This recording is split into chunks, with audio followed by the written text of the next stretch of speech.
learned something about Valentine's Day that year. Romance isn't what scares you. It's the things that happen when someone else believes the night belongs to them. I had been dating Nikki for about 3 years. We met the way most people do now. An Instagram reply that turned into late-night conversations, then numbers exchanged, then actual dates. By the time our first Valentine's Day together rolled around, everything felt normal, comfortable, predictable. Then she told me about Ben. She mentioned him casually at first, a guy from one of her college classes who wouldn't take hints, messages she never answered, random texts that got more personal over time. She never blocked him because she wanted proof in case he escalated. That alone made me uneasy, but I tried to stay calm about it. Every story like that sounds manageable until it suddenly isn't. As Valentine's Day got closer, his messages started again.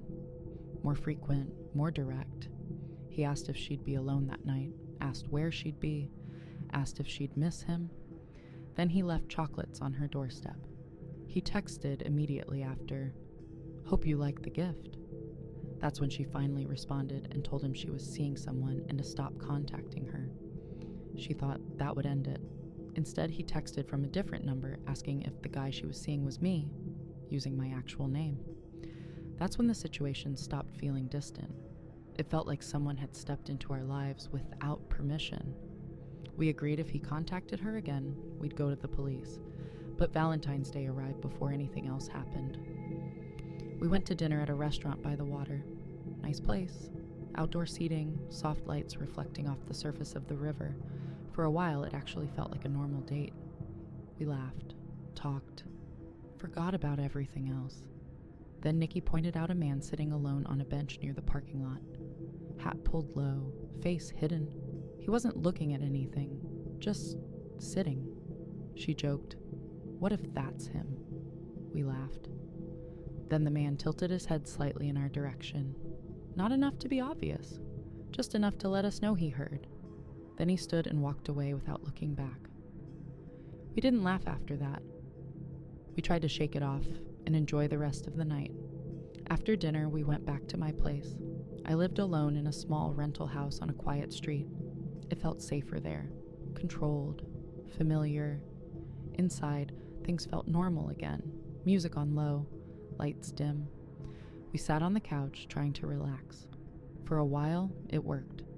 Then Nikki pulled away suddenly. "Did you hear that?" I had.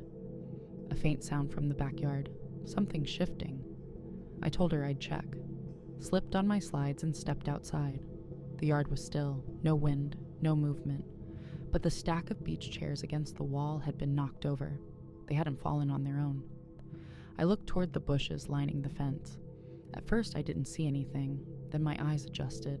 Something tall, too still to be a shadow, too solid to be a trick of light. Someone was standing there. I stepped closer before my brain fully caught up. The figure moved, fast, pushing through branches toward me. Instinct kicked in. I lunged and tackled him before he cleared the bushes. We hit the ground hard. He struggled, but I held him there and yelled for Nikki to call the police. She came outside, saw his face, and froze. "It's him," she said. "That's Ben." He was wearing the same shirt as the guy from the restaurant. Police arrived quickly. They cuffed him, searched him, and found a backpack near the fence. Inside were things that didn't make sense at first. A second phone, a notebook, printed screenshots of Nikki's social media posts, photos of my house. They took him away that night. Trespassing, stalking, harassment, enough for charges, enough for a protection order. We thought that was the end of it. For a while it was. He paid fines, got a misdemeanor.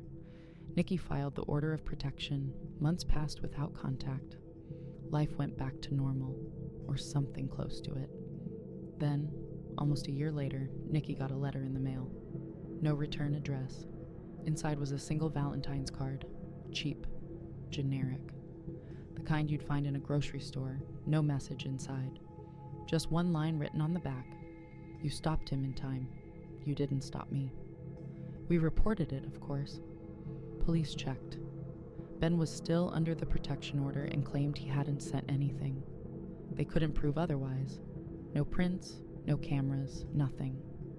We tried to move on again, but sometimes, late at night, Nikki still gets messages from unknown numbers. They don't say anything threatening. They don't mention her by name. They just arrive every February. A single text. Happy Valentine's Day.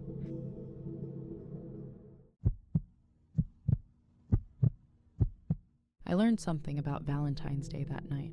Some couples celebrate love. Some couples go hunting for it.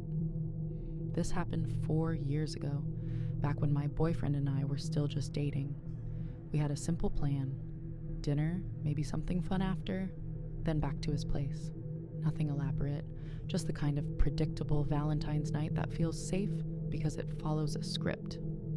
That illusion ended before we even made it inside the restaurant. There was a couple sitting on a bench outside the entrance, a woman and a man, both watching us in a way that didn't feel casual. Not the quick glance strangers give each other.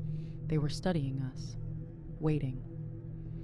I nudged my boyfriend, thinking maybe I was imagining it. Inside, he gave our name to the host, and we were told it would be a 45-minute wait. We decided to kill time at the mini golf place across the street. As we walked back toward the car, the woman from the bench stood up and stepped directly into our path. She smiled too wide, held out her hand. "Mrs. Gritty," she said, like we were supposed to recognize the name. She told us she and her husband were photographers, said we looked like a perfect couple, said their studio was 5 minutes away and they'd love to take photos while we waited for our table. No business card, no proof, just an offer and a smile that never reached her eyes. My boyfriend declined politely. We got in the car. As we drove away, I looked back and saw her still standing there, smiling like she already knew something we didn't. We tried to laugh it off at the mini golf place, but the building was empty, too empty. Every time the entrance bell rang, the sound echoed through the entire place. On the 5th hole, the bell rang again. I turned toward the door and felt my stomach drop. It was them. Same couple, same smiles, like they'd followed us, like they knew exactly where we'd go next. When we tried to leave, they somehow ended up right behind us, close enough that I could hear them breathing. Then, the husband finally spoke. "We should face each other," he said casually. "Gritty versus Rod." My boyfriend went still. His last name is Rod. We hadn't told them that. We left immediately. We waited in the car until the restaurant texted that our table was ready. Dinner itself felt normal, but everything outside that table felt watched. At one point, I thought I saw the woman peeking around a hallway corner inside the restaurant, but when I looked again, she was gone. After dinner, we drove toward my boyfriend's house. The road there cut through a long stretch of trees. No houses, no streetlights, just darkness and the occasional reflection of headlights. That's when we noticed a car behind us. It stayed with us through multiple turns. Same distance, same speed. We pulled into a CVS parking lot to test it. The car kept going. We convinced ourselves we were paranoid and continued driving. 3 minutes onto the tree-lined road, we heard a loud pop. Then another. Both front tires went flat at the same time. My boyfriend didn't hesitate. He killed the engine, turned off the lights, grabbed my arm, and pulled me into the woods beside the road. We hid behind thick bushes while he called the police, whispering our location. We didn't stay on the line long. A car engine approached. Slow, deliberate, it stopped near ours. Doors open, footsteps on gravel, then her voice. Not friendly anymore. "Damn," she said. "We took too long." A car door slammed. The engine started again. They drove off fast. Too fast for someone who had just stumbled onto a broken-down vehicle by coincidence. Police arrived minutes later. We told them everything. About the restaurant, the mini golf place, the couple, the road, the tires. But nothing came of it.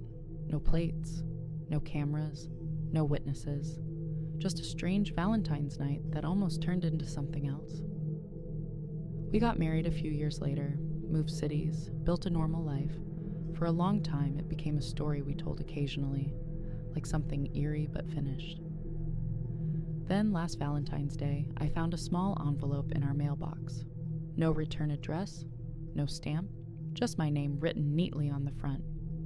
Inside was a photo, a picture of us from that night, standing outside the restaurant, taken from across the street.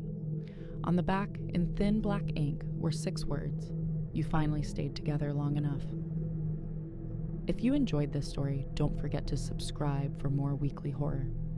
On screen now is the most recent upload and the most viewed story on the channel.